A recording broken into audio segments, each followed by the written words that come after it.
வணக்கம், நான் உங்கள் பொன்மொழி பேசுகிறேன். And today we have a guest. உங்கள் பேர்? My name is Prasanna. Prasanna வந்து என்னோட பையன், ரைட்?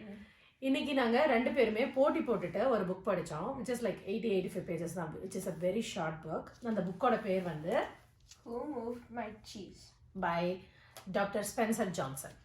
இது ரொம்ப ஃபேமஸ் புக்கு. இது வந்து பேசிக்காக ஒரு ஸ்டோரி தான். ஒரு ரெண்டு மைஸ், ரெண்டு எலிங்க, ரெண்டு குட்டி மனிதர்கள், அவங்க எல்லாரும் வந்து ஒரு மேஸில் இருக்காங்க. அந்த மேஸில் அவங்க சீஸை தேடி தேடி அலையிறாங்க. அவங்களுக்கு என்னென்ன நிகழ்ச்சி நடக்குது அப்படிங்கிறத பற்றி ஒரு ஸ்டோரி. ஆனால் இது ஒரு செல்ஃப் இம்ப்ரூவ்மெண்ட் புக். இந்த புக்கோட ஸ்டோரியை வந்து இப்போ வந்து பிரசன்னா சொல்லுவார்.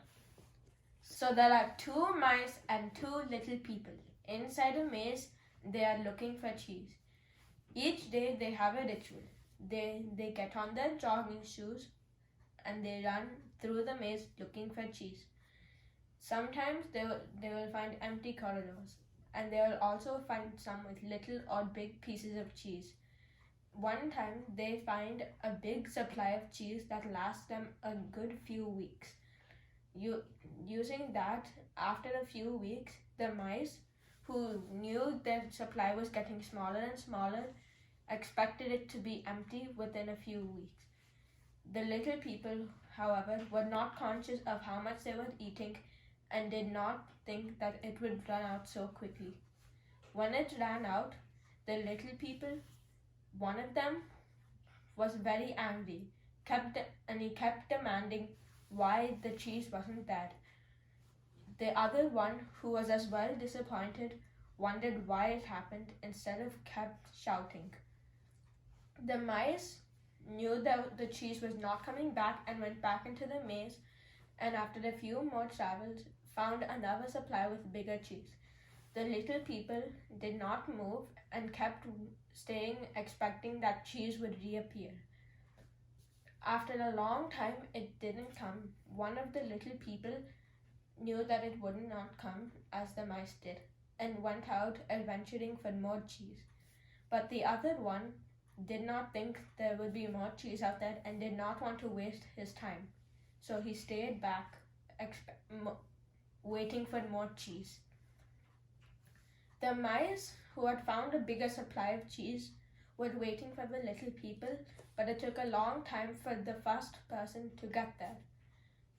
As he was going, he kept getting fearful in the beginning of the journey.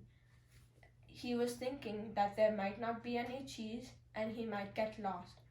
But as he kept going, his fears became less and less, and he became more stronger and wanted to keep adventuring. Sooner, he found out that this was what he liked more than having cheese. He liked to adventure, and few times he wrote on the wall special messages to say how change comes and how you should change along with it.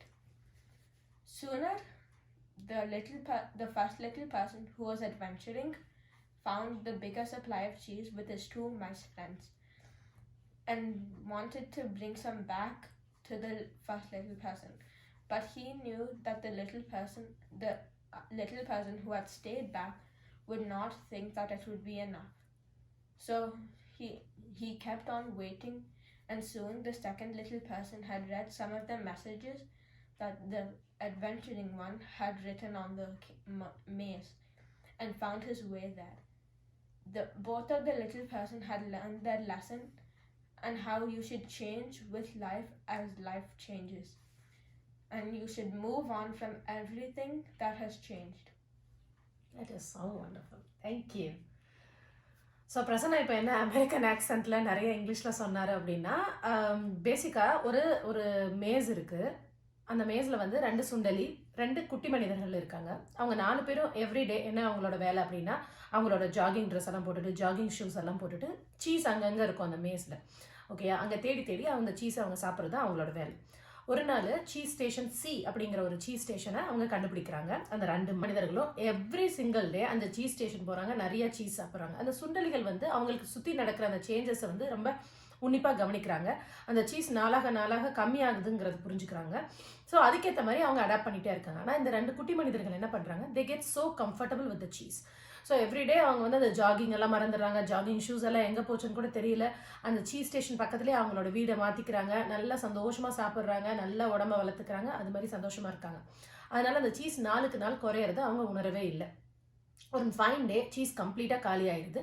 அது அந்த 2 சுண்டலிகளும் எதிர்பார்த்த விஷயங்கிறனால அவங்க அடுத்த ஏரியாவை பார்த்து அடுத்த ஏரியாவில் எங்கே சீஸ் கிடைக்குங்கிறத நோக்கி அவங்களோட தேடல் ஆரம்பிக்குது. கொஞ்சம் வாரங்களில் அவங்க கண்டும் பிடிச்சிடுறாங்க. இந்த தடவை அவங்க கண்டுபிடிச்ச இடம் இன்னும் பெரிய இடம், அதில் நிறைய சீஸ் இருக்குது. ஆனால் இந்த 2 குட்டி மனிதர்களில் ஒருத்தங்க வந்து அந்த சேஞ்சை வந்து அக்செப்டே பண்ணிக்க மாட்டேங்கிறாங்க. எனக்கு இது நடந்திருக்கவே கூடாது, இது ஒரு தவறான விஷயம், இந்த சீஸ் திருப்பி யாராவது கொண்டாந்து வைப்பாங்க, சீஸ் எப்பயுமே இங்கே தான் இருக்கணும் அப்படின்னே ஒரு ஒரு முட்டாள்தனமான ஒரு மூட நம்பிக்கையோடய அங்கேயே வெயிட் பண்ணிகிட்டே இருக்கிறாங்க. அவங்களுக்கு பயம், வெளியில் போகிறதுக்கு ரொம்ப பயப்படுறாரு, அதனால் அது போகாமே இருக்கிறாங்க. ஆனால் அந்த 2 பேரில் ஒரு குட்டி மனிதர் என்ன யோசிக்கிறாங்கன்னா, சரி நடந்தது நடந்து போச்சு, நமக்கு எவ்வளோதான் பயம் இருந்தாலும் இந்த இடத்துல நமக்கு சீஸ் கிடைக்கவே போகிறது கிடையாது, அதனால நம்ம வெளியில் போய் தேட ஆரம்பிக்கலாம். உள்ளர இருந்து கிடைக்காத ஒரு விஷயத்துக்கு கவலைப்படுறதுக்கு பதிலாக நம்ம பயத்தை மீறி வெளியில் போய் தேடலாம். கிடைச்சதுன்னா சந்தோஷம். அந்த 2 சுண்டலிகளும் கண்டிப்பாக சீஸை தேடி தான் போயிருக்கும். அவங்களுக்கு அந்த சீஸும் கிடைச்சிருக்கான வாய்ப்பு இருக்குது. 2 சுண்டலிகள் அந்த வேலையை செய்யும் பொழுது என்னால் செய்ய முடியாதா அப்படின்னு ஒவ்வொரு தரமும் அவருக்கு வந்து பயம் வரும்பொழுது அந்த பயத்தை மீறி கஷ்டப்பட்டு தேடுறாரு. கடைசியாக அந்த சீஸ் ஸ்டேஷனை, புது சீஸ் ஸ்டேஷனை கண்டுபிடிச்சிடுறாரு. அங்கே 2 சுண்டலிகளும் அங்கே வெயிட் பண்ணிட்டு இருக்கு. ஸோ அந்த 2வது குட்டி மனிதர் இருக்கார் இல்லையா, அவரும் வர்றதுக்கான சான்ஸ் இருக்குன்னு இவர் நம்புறாரு. ஏன்னா எல்லா இடத்துலையும் இவர் எழுதி வச்சுட்டு வர்றாரு மெசேஜஸை.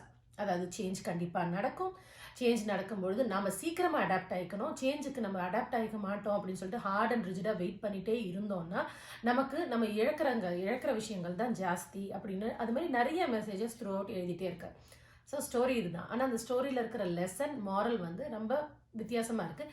எல்லாருக்குமே இந்த சினாரியோ லைஃப்பில் நடந்திருக்கும். ஒரு சேஞ்ச் நம்மளை நோக்கி வந்திருக்கும், அந்த சேஞ்சுக்கு நம்ம அடாப்ட் ஆகாமல் அந்த குட்டி மனிதர்கள் மாதிரி ஓவர் அனலைஸ் பண்ணிவிட்டு யதார்த்தத்தை ஏற்றுக்காமல் அதுலேயே உழண்டுட்டே இருந்திருப்போம். ஆனால் ரொம்ப நம்மளை விட சிம்பிளான மனிதர்களாக இருந்திருப்பாங்க, நிறையா படிக்காதவங்களாக இருந்திருப்பாங்க, இல்லை நிறைய அனுபவம் இல்லாதவங்களாக இருந்திருப்பாங்க. ஆனால் அவங்க அந்த சேஞ்சை ஈஸியாக அடாப்ட் ஆகிட்டு அடுத்த சுச்சுவேஷனுக்கு ஈஸியாக போயிட்டுருப்பாங்க. ஆனால் நாம் அந்த stuck in the past, right, அது மாதிரி அந்த பாஸ்ட்லேயே நம்ம ஸ்டக் ஆகிட்டு ரொம்ப கஷ்டப்படுறவங்களாக இருந்திருப்போம்.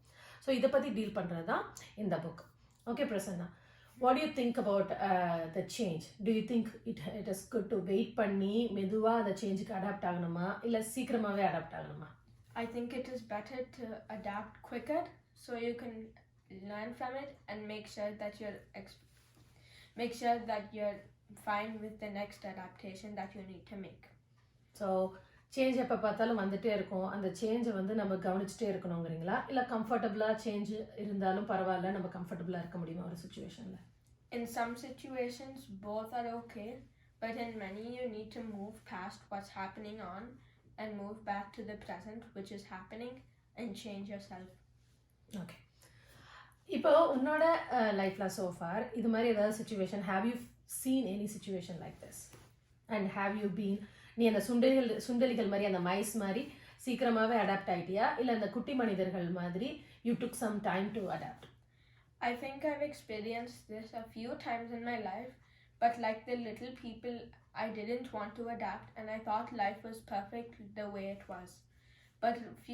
But later I found out that I need to change myself and change the way I look at the present. Really? Yes. That's good.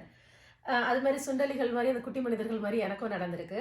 என்னோட கரியர்லேயும் சில சமயம் வந்து சேஞ்ச் நடக்கும்பொழுது நான் வந்து கண்மூடித்தனமாக இல்லை இந்த சேஞ்ச் எனக்கு நடக்கலை, எல்லாமே நல்லா தான் இருக்குது அப்படின்னு சொல்லிட்டு நான் சோம்பேறித்தனமாக இருக்க ட்ரை பண்ணியிருக்கேன்.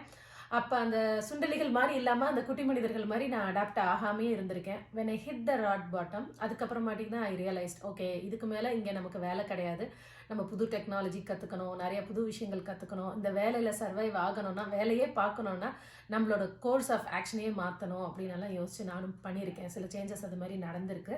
ஸோ எல்லாரோட வாழ்க்கையிலையும் இது மாதிரி சேஞ்சஸ் நடக்கும். அந்த சேஞ்சஸ்க்கு நம்ம எவ்வளோ சீக்கிரம் அடாப்ட் ஆகிக்கிறோம் அப்படிங்கிறது தான் நம்ம லைஃபோட அந்த குவாலிட்டியை டிசைட் பண்ணணும்னு நான் நினைக்கிறேன்.